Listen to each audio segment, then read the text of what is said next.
horror stories. They fascinated Danny since he was a kid. His father told the best horror stories, and those stories always gave him what no other story could: a greater appreciation for his life. The vivid words, the creepy sounds, the perfectly designed dramatic pauses that made him suddenly conscious of the pounding heartbeat in his ears, wanting the story to continue and stop at the same time. Uncomfortable, unsettled, yet captivated. And then, the climax, and the rush of adrenaline that followed. But the adrenaline wasn't what he enjoyed the most. No, it was something else. He wasn't sure what it was. He didn't want to save the world, or win the Olympics, or travel to a foreign country to see something new and exotic. He just wanted the horror to end. He wanted his life back. The scarier the story, the more he appreciated his life. And to know that his father's stories were true doubled that feeling, doubled the spell the story had on him. The truth of those stories made them far more potent than those dark fantasies that came from the imagination. His father's stories were real, and that made them scarier. Much scarier. His father wanted him to design stories just like he did, follow his path, hunt and murder human beings in the shadows. And he did. Just not in the way his father had intended. And now, Danny designs better stories. Much better stories. Better because of the setting. Because they could happen anywhere, unlike his father's stories, which took place in what experts called abnormal circumstances, where scary and gruesome stories were expected. His settings made the horror all the more unique, all the more unexpected. And now as Danny sits on his couch in his air-conditioned studio apartment, he feels the sudden need to design another story. And so he reaches for a yellow legal pad sitting on a coffee table and sifts through the contents, searching for potential victims. Danny goes through the legal pad searching for the perfect profile for his next design.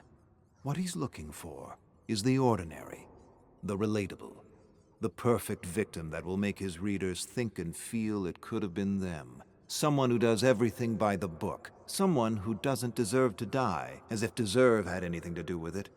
He rips out pages. All the candidates with criminal records are those who are too loud in the community. He can't have his readers confused with hate, revenge, jealousy, or gang violence. There can be no hiding place for the reader.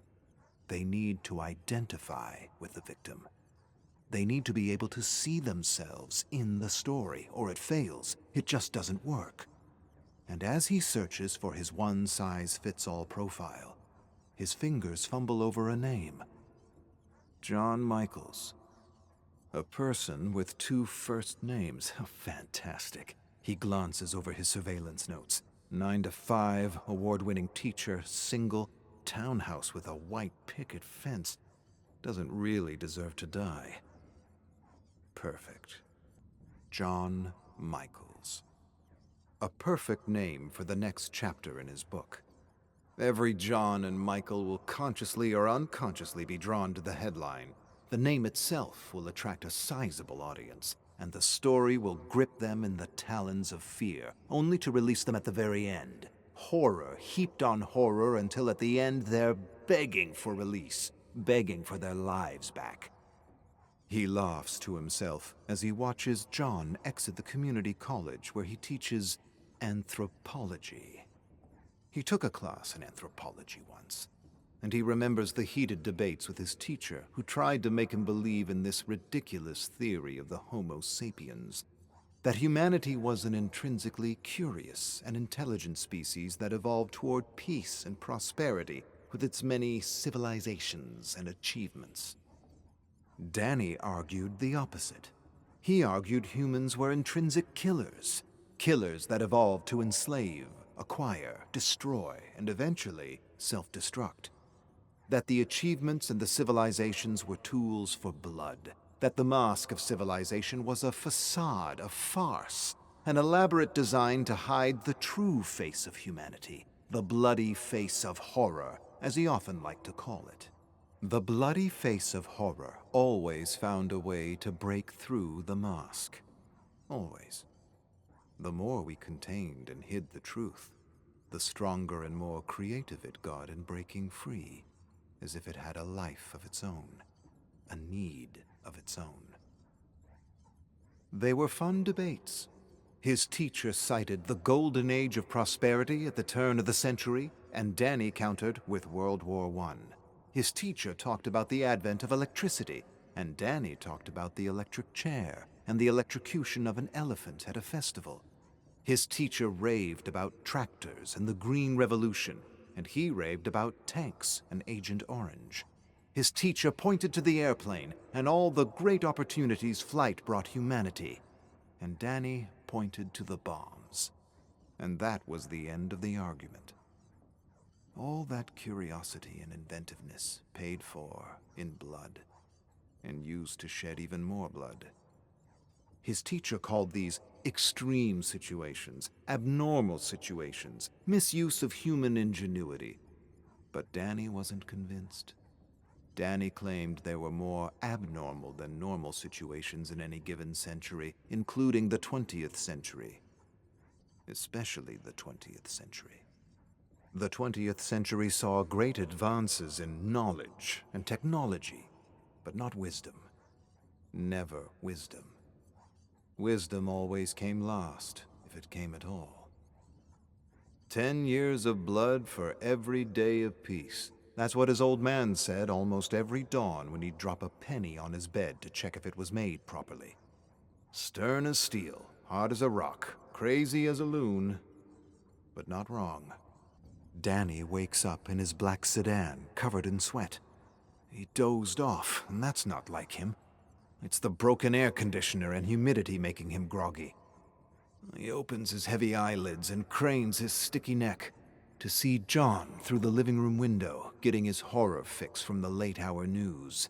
Mass fear stimulating the adrenaline glands and slowly becoming relief and appreciation for abnormal day-to-day civilized living. 10 horror stories for every one feel-good story. That was the media ratio, and the secret to growing an audience and running a successful news business with paying advertisers. John suddenly jerks to his feet. Danny figures he lost reception again as he observes John approach the TV. He fiddles with 2 long antennas, smacks the side of the story box, then sits back down and sips on a warm glass of milk as he takes in the horrors of the world and the safety and security of his home. Danny makes a note on his yellow pad about the TV. He could probably use it in his final design, along with a refrigerator. As he considers the possibilities of building tension, a bead of sweat drips off his nose and splats on the pen. He wipes his face with his arm, wishing he had the money to repair his air conditioner. Then he realizes he'll complete his design soon, and his story, and with his story, a paycheck. But the important thing is to not rush the design, or miss out on the opportunities he knows time and patience will bring his dark imagination. Danny knows John's routine by heart now. Several days of reconnaissance, and he's an authority on the character and setting of his next design. He'll start with the refrigerator door. The warning chime will sound in exactly 3 minutes to wake John up. He'll slump down the stairs, close the door, and quickly return to sleep, still thinking about the poor, unsuspecting bastard that was crushed to death by the escalator in the Roseville Mall. A perfect story to help John fall asleep, counting his lucky stars that it wasn't him, that he's still alive, and yet completely oblivious to the fact that those are the last of his stars, and that he will be tomorrow's bedtime story. Just as John tries to fall asleep, Danny will open the refrigerator door again, and again John will return to the kitchen. He'll close it, but this time he'll wait a few minutes just to make absolutely sure it's really, really closed. Then he'll return to bed somewhat satisfied that he won't be disturbed anymore. Danny will let some time pass. Then he'll open the door again, and when John returns to the kitchen, he'll be in the living room to turn on the TV. This is precisely when John will wonder if there's an intruder in his home. He may even suspect the ghost of Roseville. The ghost face. The legend. John will rush to the phone, only to discover a severed cord. At that precise moment, he'll leap out of the shadows like a panther in the night and trigger the first and final scream of John Michaels, the most upstanding citizen of Roseville and the most undeserving of such a grisly and unprovoked death. It's perfect. In the hot and humid sedan, Danny visualizes slipping the knife through John's neck and severing the tongue mid-scream, freezing his face in wide, gaping terror. He knows if he visualizes the kill several times, it will improve his odds at success. His father taught him that. Taught him to visualize every beat of the design. He assured him it was what made him a medal-winning hunter of human beings. The thing they don't teach you in killing school. Danny visualizes the design once more. Then he opens his eyes and exits the car, moving through the shadows toward the back door of the picture-perfect house. He glides past the fence and scans the backyard for a moment. Then he lifts and fiddles with the glass door until he hears a click. Carefully, he slides the door open and enters the air-conditioned home. He takes a moment to cool down in the narrow hallway. Then he moves toward the dark kitchen, slowly opening the refrigerator door and enjoying a nice cool waft of air in the process. A soft beam of warm yellow light illuminates the floor and the small round breakfast table beside him. Everything is going as planned. But then, as Danny turns, something in his periphery catches his eye, gives him pause. He tilts his head slightly, narrows his gaze, and pulls off his mask to make sure he's seeing what he thinks he's seeing. As he takes in the horror spread across the table, his face freezes in a silent scream. Danny closes his mouth and reaches out to a small underground newspaper. He lifts the front page of the Urban Farce and examines a caricature of his legend based on police descriptions taken from an intoxicated witness he had deliberately spared during his last design. He wants to slowly build an image in the imaginations of his readers, and now a bunch of idiots were making a complete joke of his creation with parody. With goddamn parody. The worst genre that ever existed, a bloated parasite that fed off the creations of others. How dare they make a joke of his life's work? Danny breathes hard and tries to compose himself. He realizes he can't go through with tonight's design. Too many emotions swirling around, undermining his focus. Anger, hate, humiliation, disbelief. Everything feels hazy and emotional like his first design. Those were different circumstances, but his first design taught him how emotion can undermine even the best design. He quickly turns to close the refrigerator door, but he's already too late and... A piercing chime sounds through the small house. Shit! Danny quickly retreats into the darkness of the pantry, leaving the door slightly ajar. Within moments, John enters the kitchen yawning. He stands before the refrigerator, scratching his head, confused. He yawns again and stares at leftovers, contemplating a little midnight snack. Then, mumbling something incoherent to himself, he closes the refrigerator door, leaving them in the shadows. He should leave now. Go back to bed. But John doesn't leave. He just stands there, as though sensing something's amiss. Danny can see John's silhouette through the slight opening. It seems like John is approaching him, but he can't be sure. His heart pounds in his throat. His blood boils through his veins. He feels weak, lightheaded, almost like he's going to faint. This can't be happening. He doesn't just kill. He designs. A dark shadow approaches the pantry. Danny gathers himself and prepares to lunge with his knife. but he knows it's all wrong. Raw and primal and about something else. Please, don't open that fucking door. Please. Danny holds his breath and waits for the inevitable. John Michaels must have had at least one more lucky star that night. Had John opened that pantry door, Danny would have had no choice but to end his days as an awe-inspiring teacher. But he didn't, and he gave Danny a chance to escape with the urban farce. Now Danny stares through binoculars at the post office, waiting for the editors or artists to show up. He needs to act fast and put a stop to this overt assault on his image. Parody. It had to be parody. Goddamn parody. The artist took a few vague statements about a ghost-like figure with a gaping mouth and turned those perfectly crafted statements into a joke. An absolute joke. Now more than ever, he realizes that he'll have to get a proper likeness of his terrifying mask out to the public before everything he's worked toward is undone by a caricature. And what if this parody is all that people remember? Won't happen. I've collected them all. He turns to a massive stack of newspapers in the back seat of his car. He must have spent the entire night collecting every single copy of the urban farce from phone booths around the neighborhood. He scrunches his fist into a ball, sighs heavily. He doesn't understand the humor. There's nothing funny about what he does. He provides a kind of misunderstood therapy for those suffering from the madness of suburban living. He makes the citizens of Roseville feel good about their monotonous lives. He gives them respite and relief. He protects the mask of civilization with his mask, and they're laughing at that. Just like they laughed at his father when he returned. He grinds his teeth.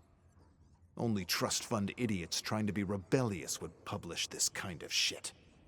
A person enters the post office. Danny tracks him with the binoculars to box 19, not the publisher. He then follows another man to box 7, him neither. And yet another man accesses box 15. He lowers the binoculars and calms his humiliated heart. He regards the newspaper one more time, letters to the editor. He scans the address again and notes the P.O. box. Then he looks up and suddenly spots a young man walking into the post office. He tracks his movement past the desk to box 13. Bingo. 10:03 p.m. Danny sits in his car watching the Three Stooges lock up the Roseville Coliseum. That's what he calls them, Stooges. All of them. Tom, Pete, and Bradley. College dropouts working for Tom's dad at the Coliseum. They'll sweep the floor, take inventory, hang out in the staff room, and work on their garbage newspaper using Dad's photocopier. Then they'll finish the night with 1 or 2 beers and a quick round of laser tag. Spoiled little shits with nothing better to do with their lives than drink and debate movies and distract their peanut brains with arcades and laser tag. But still, he's grateful for their names. Perfect names. They're the kind of names you'd expect in a blockbuster. A ridiculous story where Tom, Pete, and Bradley enter an extreme situation to kill all the baddies only to return home without a scratch. Without a goddamn scratch. Against a technologically superior enemy. Now, that would be parody if it weren't propaganda. The kind of propaganda that convinces all the Toms and Petes and Brads to sign up to kill human beings. The kind of story his dad hated because of how much he respected the actual baddies who hunted him for all those years. The true story is, Pete and Bradley don't come back home. They die. Horrible deaths. And Tom has to return to a suburban town that no longer accepts him because he sees right through the mask and it just doesn't fit him anymore. And because it doesn't fit anymore, they'll sweep him under the rug of civilization and try to forget him because of the truth he represents. And Tom will stare at the perfectly manicured lawns and the white picket fences and know, and always know, it's all a facade. Danny watches the laughing, intoxicated Three Stooges enter the staff room. Go ahead, laugh. You'll soon realize what happens when you cross lines that shouldn't be crossed. Danny feels acid rising up his throat. He tells himself he will soon have the last laugh. The challenge of this design is to overcome his bubbling rage, and he feels he's almost ready. He just has to go through the coliseum and search for the most ideal place for the perfect scream. For now, he's leaning toward the staff room, but he knows that might change once he's actually walked the space. 10:04 p.m. Tom, Pete, and Bradley lock up a minute later than usual. Danny stands in the shadows away from the bright streetlights, observing them through a glass door. When they disappear into the staff room, he puts on his beloved bone-white mask and prepares for his first walkthrough of the setting. He'll walk through the Coliseum at least 2 more times before he finalizes the design, allowing his ideas to work themselves out. Time to incubate is the secret to any great design. And it's the phase he knows not to rush. It's the most important phase. Everything else is just execution. Danny laughs at his pun as he glides through the darkness toward the exit door. How often did he have issues with his design, only to be struck by inspiration in the middle of the night? He knows now that if he has any creative blocks, he just has to sleep on it. There's something about sleep that polishes every design. Now Danny opens the exit door, which he tinkered with earlier in the day. Stealthily, he enters the arcade, gliding past the small concessions booth toward the growing sound of a debate. He hides near the staff room, where he hears the loud and obnoxious Stooges argue over horror movies and killers. Danny suddenly feels the blood rushing up his neck as they get everything wrong. Idiots poking fun at something they don't understand, or at best, think they understand. Idiots criticizing some of the greatest designs and spewing vitriol about how they could have done better, so much better. Tom even suggests that they should work together to create a design of their own. Give Roseville something to be really scared of. Danny clenches a fist and wants to rush inside the staff room and rip their heads off. He takes a moment to calm himself. In a week or so, he'll have his moment with these arrogant idiots. The intellectual masturbation of those who shout from the sidelines and wonder what it's like to actually step into the ring. They exist in every creative field. He knows that, and laughs at himself for actually letting them get in his head. He'd actually love to see the Stooges attempt their own design. They would fumble and fuck up every beat right up to the very climax. He almost wants to spare them just to see what they'd end up doing. Almost. Danny regards his watch. 1 minute more. He counts the seconds as they complain and spew hot air about the perfect design and how they alone could execute it. The boasting and bravado fades, and is quickly replaced with rock and roll blasting on the Coliseum speakers. With quick steps, Danny retreats behind a beeping arcade as the idiots spill out of the staff room and enter the laser tag arena for a quick fix of adrenaline. He quietly steps out of the shadows and counts 10 paces to the staff room. He has exactly 22 minutes before their game ends. He opens the door and enters the tiny room, but unexpectedly gags when he's hit with the foul stench of stale beer, rancid coffee, and twisted cigarette butts and dirty ashtrays. He turns to his side slightly, and his eyes suddenly go wide beneath the mask. What the fuck? His heart thunders in his ears as he stares at a yellowing wall covered with caricatures of his favorite killers throughout history. His face tenses. He grinds his molars and tries to suppress the thing beneath the mask. He needs to take a moment, compose himself, and walk away. Don't look at it. Just don't look at it. But he can't help himself. You don't laugh at legends. He reaches out and touches a caricature of the one they called the Miner. You don't laugh at legends. His mouth gapes open, his lips tremble. He hasn't felt like this in years. You don't laugh at legends. He tries to turn away, but his feet are blocks of cement. He feels prickles all over his body as blood courses violently through his veins, and something contained begins to stir. He closes his eyes and counts to 10. He hasn't improvised since his first design, and that didn't go very well. He has to find his center. Walk away. Just walk away. For the design.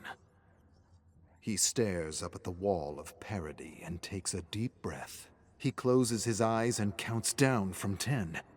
Then he opens his eyes to see all the warped and ridiculous faces laughing at him. He wants to ignore them. He wants to walk away. He has to walk away. But something won't let him.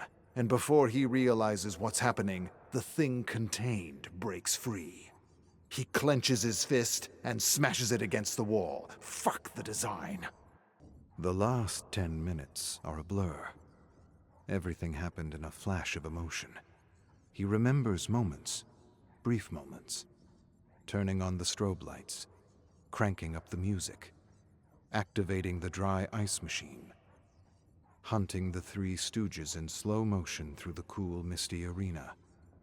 And now he yanks the gleaming hunter knife out of a pulpy face rendered completely unrecognizable. Shit. I must have stabbed him 100 times in the head. Danny narrows his gaze on the face, but the strobe light plays tricks on him, makes the face look like his past victims, the faces changing with every blink of light. He shakes his head and stares hard at the face. This is Tom. No, can't be. Tom he stabbed in the legs. He's still alive, groveling about like a worm somewhere. What about Pete? No, can't be Pete. He's pretty sure he decapitated Pete. It's not what he intended, but shit happens. He pushed the knife a little too hard, cut a little too deep, a little too fiercely. Well, if it isn't Pete and it isn't Tom, it must be Bradley. Good old Bradley. He's confronted with a sudden image of Bradley screaming as he silences him with a blade through the mouth. He nods and sighs. Yeah, it's Bradley. Definitely Bradley. He stares at the mangled face for a long moment. It's not as bad as he thought it would be. A little messy, but he can find a way to make this work. The last time he improvised a design was with his dad. Bless his soul. He deserved a better design, a much better execution. But he hadn't realized how much he had bottled up inside. All those training drills and unrealistic expectations to bring back stories and medals pushed him over the edge. It just came pouring out one night while camping in a way he hadn't expected. Happens all the time, every day. To the best. He just didn't think it could happen to him. And here it is, happening again. The music stops for a moment to reveal someone sobbing and screaming for help. Tom. Danny marches through flashing light and dark, following a trail of warm blood through the maze. Soon the blood leads him to a young man, dragging himself across the cement ground, desperately inching toward an exit door. Danny approaches him menacingly. He kneels before him and stares at him. Despite the air conditioning, he feels sweat drip down his face into the gathering pool of blood. And as he watches the sweat drip off his face, he realizes he isn't wearing his mask. He touches his warm, bloody face and vaguely remembers removing the mask in the staff room after he ripped down every last caricature. That's because the ghost face has nothing to do with this. This is something else. There's no way he's crediting the ghost face with these clumsy yet incredibly satisfying kills. Tom looks up at Danny. Danny wipes the sweat and blood off his face. They lock eyes. Not so funny now, is it? Danny places his knife in Tom's hand. You know what a copycat is, don't you? Well, that's what you are. A failed copycat. A parody of a true killer. Tom tries to attack Danny with the knife. Easy there, Tom. You might hurt yourself. Tom's arm falls and splatters in blood, the knife dangling from the fingertips. He struggles to wrap his wet fingers around the hilt and attacks with the knife, hitting air over and over again. Danny laughs. Politicians will use your story to campaign against beer, rock and roll, and horror movies. That's the current angle I'm considering. You like that angle, Tom? Tom gasps and struggles to say something without success. Danny inches closer. He lowers his voice to a cruel whisper and suggests a potential headline for his next article. Ghost Copycat. Tragedy hits Roseville Coliseum. Employee stabs 2 of his colleagues to death before suffering a lethal injury.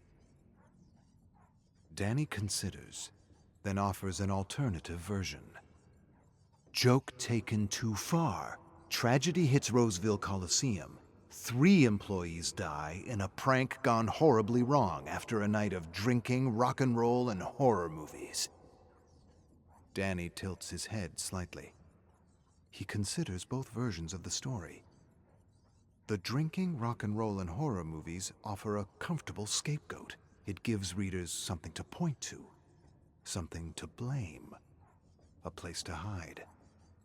And he isn't sure he wants to give his readers a place to hide with this one. He leans closer to Tom. What do you think? Copycat or bad joke? Tom murmurs something incoherent. Danny smiles. Sorry, I didn't really get that. You're gonna have to speak up, buddy. Take a deep breath. Enunciate. Come on, you're so full of fucking opinions. I'm sure you have an opinion on how you'd like to be remembered. Tom writhes desperately and manages to issue one last gasping scream before dying. Danny sighs and closes his eyes against the blinking light. He still isn't sure which angle to take, and it doesn't really matter anyway.